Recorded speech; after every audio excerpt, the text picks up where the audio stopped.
আমরা জানি বাংলাদেশের ইতিহাসে সংগ্রাম এবং প্রতিরোধের সবসময় সাক্ষ্য দিয়ে এসেছে এই টাঙ্গাইল। বলেছে ভাসানী শুধু বাংলাদেশ নয়, পুরো উপমহাদেশের একজন অনন্য রাজনৈতিক পুরুষ ছিলেন। ভাসানীর রাজনীতি শুরু হয়েছিল সেই আসামে। সেই আসামে তিনি বাঙালি মুসলমান কৃষকদের ভূমির অধিকারের জন্য, জমির অধিকারের জন্য, কৃষকদের জন্য তিনি লড়াই করেছিলেন। আমরা পিণ্ডির জিঞ্জির ভেঙেছি দিল্লির দাসত্ব করার জন্য নয়, দিল্লির গোলামি করার জন্য নয়। তিনি একাধারে ব্রিটিশ উপনিবেশের বিরুদ্ধে লড়াই করেছিলেন। পিণ্ডির আধিপত্যবাদের বিরুদ্ধে ইতিহাসে স্মরণ করা হয় না।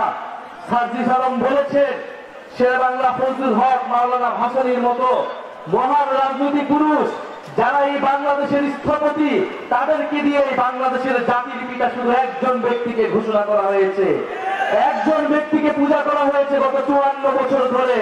কিন্তু মাওলানা ভাসানীরা না থাকলে শেখ মুজিব কখনো তৈরি হতে পারত না।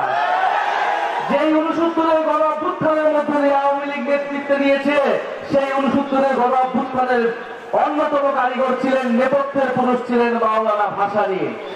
মাওলানা ভাসানী কৃষকদের জন্য লড়াই করেছিলেন, শ্রমিকদের জন্য লড়াই করেছিলেন, গণমানুষের লড়াই করেছিলেন। টাঙ্গাইল শাড়ি নামে কিভাবে ভারতে জিআই প্রোডাক্ট নিতে পারে, এই প্রতিবাদ আমরা কখনো জানিয়েছিলাম। মাত্র 2-3 বছর আগে এই ঘটনা ঘটেছে।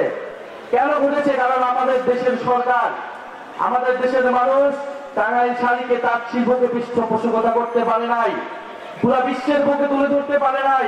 আমাদের যে জাতীয় সম্পদ, তার মর্যাদা আমরা দিতে পারি নাই। টাঙ্গাইল শাড়ির জিআই প্রোডাক্টের সত্য কখনোই ভারত নিতে পারে না।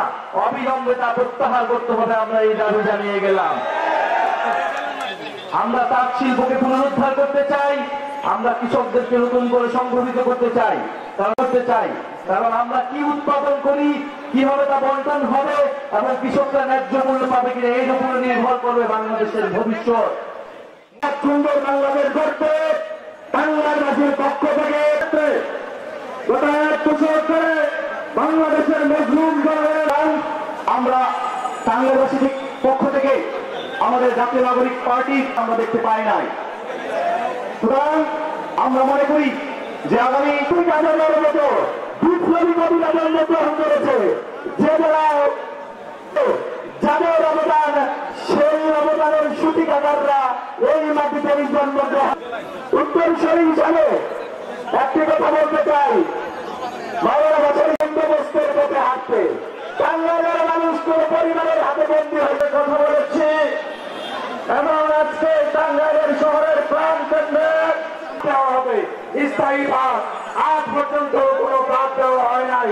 ফলে টাঙ্গাইলের যতই অপচেষ্টা করা হোক না কেন, এই মাওলানার মতো ব্যক্তিদেরকে, আমাদের এই লাল মাওলানার মতো ব্যক্তিদেরকে ইতিহাসের কোণে নেওয়া সম্ভব নয়।